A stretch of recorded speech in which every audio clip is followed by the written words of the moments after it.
നമസ്കാരം. ആങ്ങളെയും പെങ്ങളും നേർക്കുനേർ പോരാടാൻ ഒരുങ്ങുകയാണ് ആന്ധ്രയുടെ അങ്കത്തട്ടിൽ. 13 വർഷത്തിന് ശേഷം കോൺഗ്രസിലേക്ക് തിരിച്ചെത്തിയ YS ശർമിളയാണ് സഹോദരൻ ജഗൻമോഹൻ റെഡ്ഡിയോട് കൊമ്പുകോർക്കാൻ ഒരുങ്ങുന്നത്. ലോക്സഭാ തെരഞ്ഞെടുപ്പിന് മുന്നോടിയായി ആന്ധ്രാപ്രദേശ് രാഷ്ട്രീയത്തിൽ കോൺഗ്രസ് നടത്തുന്ന ഏറ്റവും ശക്തമായ നീക്കമായിട്ടാണ് YS ശർമിളയെ പാർട്ടിയിലേക്ക് എത്തിക്കുന്നതെന്നാണ് വിലയിരുത്തപ്പെടുന്നത്. ഇതിലൂടെ മുൻ ആന്ധ്രാപ്രദേശ് മുഖ്യമന്ത്രിയും മുതിർന്ന കോൺഗ്രസ് നേതാവുമായ YS രാജശേഖര റെഡ്ഡിയുടെ പൈതൃകവും രാഷ്ട്രീയ പാരമ്പര്യവും അവകാശപ്പെടാനും കോൺഗ്രസിന് സാധിക്കും. YS രാജശേഖര റെഡ്ഡിയുടെ മരണത്തിന് പിന്നാലെ കോൺഗ്രസുമായി അദ്ദേഹത്തിൻ്റെ കുടുംബം തെറ്റിപ്പിരിയുകയായിരുന്നു. ഇതിനു ശേഷമാണ് മകൻ ജഗൻമോഹൻ റെഡ്ഡി YSR കോൺഗ്രസ് രൂപീകരിക്കുന്നതും ആന്ധ്രയിൽ അധികാരം പിടിക്കുന്നതും. ആദ്യഘട്ടത്തിൽ സഹോദരി ശർമിളയും ജഗന്റെ പാളയത്തിലായിരുന്നു. എന്നാൽ പിന്നീട് തെറ്റിപ്പിരിഞ്ഞ് സ്വന്തം പാർട്ടി രൂപീകരിച്ചു. വരാനിരിക്കുന്ന ലോക്സഭാ തെരഞ്ഞെടുപ്പിലും നിയമസഭാ തെരഞ്ഞെടുപ്പിലും ശർമിളയെ മുന്നിൽ നിർത്തിയായിരിക്കും കോൺഗ്രസ് ജഗൻമോഹൻ റെഡ്ഡിയെ നേരിടുക. ആന്ധ്രാപ്രദേശ് കോൺഗ്രസിന്റെ തലപ്പത്തേക്കും YS ശർമിള എത്തിയേക്കും എന്നാണ് സൂചന.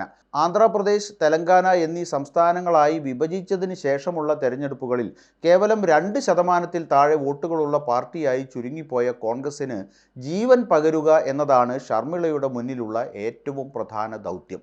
രാഹുൽ ഗാന്ധിയുടെ നേതൃത്വത്തിൽ നടന്ന ചടങ്ങിൽ അംഗത്വം സ്വീകരിച്ചതിന് ശേഷം മുൻ കോൺഗ്രസ് അധ്യക്ഷ സോണിയാഗാന്ധിയെയും ശർമിള വീട്ടിൽ ചെന്ന് കാണുകയും ചെയ്തു.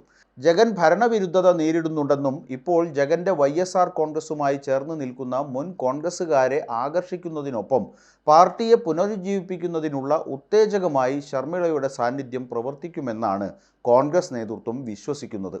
തെലങ്കാനയിൽ കോൺഗ്രസിൻ്റെ ഭാഗമാകാൻ ശർമിള ആദ്യം ആഗ്രഹിച്ചിരുന്നുവെങ്കിലും രേവന്ത് റെഡ്ഡിയുടെ കടുത്ത എതിർപ്പുകൾ മൂലം അത് നടക്കാതെ വരികയായിരുന്നു. YSR തെലങ്കാന പാർട്ടിയെ കോൺഗ്രസിൽ ലയിപ്പിക്കുന്നതിൽ എനിക്ക് അതിയായ സന്തോഷമുണ്ട്.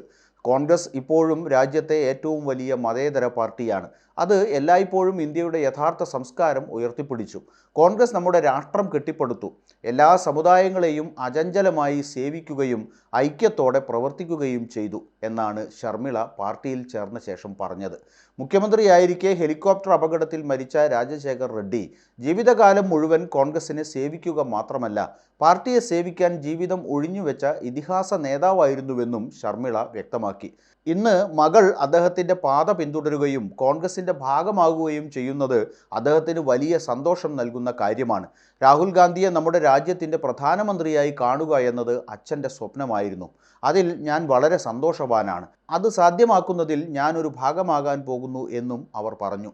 BRS വിരുദ്ധ വോട്ടുകൾ ഭിന്നിക്കാതിരിക്കാൻ തെലങ്കാന തെരഞ്ഞെടുപ്പിൽ മത്സരിക്കാത്തതിനെക്കുറിച്ചും അവർ ഓർത്തു. അതേസമയം തെലങ്കാനയിലെ കോൺഗ്രസ് വിജയത്തിന് തനിക്ക് സംഭാവന ചെയ്യാൻ കഴിഞ്ഞതിൽ ഏറ്റവും സന്തോഷമുണ്ടെന്നും അവർ പറഞ്ഞു. കർണാടക, തെലങ്കാന വിജയങ്ങൾക്ക് കാരണമായത് ഭാരത് ജോഡോ യാത്രയാണെന്നും രാഹുൽ ഗാന്ധിക്ക് തങ്ങൾ ഉൾപ്പെടെയുള്ളവരുടെ ആത്മവിശ്വാസം വർദ്ധിപ്പിക്കാൻ കഴിഞ്ഞെന്നും ശർമിള പറഞ്ഞു. ഒരു മതേതര പാർട്ടി അധികാരത്തിലില്ലെങ്കിൽ മണിപ്പൂർ കലാപം പോലുള്ള കാര്യങ്ങൾ സംഭവിക്കും. ഒരു ക്രിസ്ത്യാനി എന്ന നിലയിൽ മണിപ്പൂരിൽ ഇത്തരമൊരു ക്രൂരത നടന്നത് എന്നെ വേദനിപ്പിച്ചു. ഏകദേശം 2000 പള്ളികൾ കത്തിക്കുകയും 60,000 പേരെ ഭവനരഹിതരാക്കുകയും ചെയ്തു.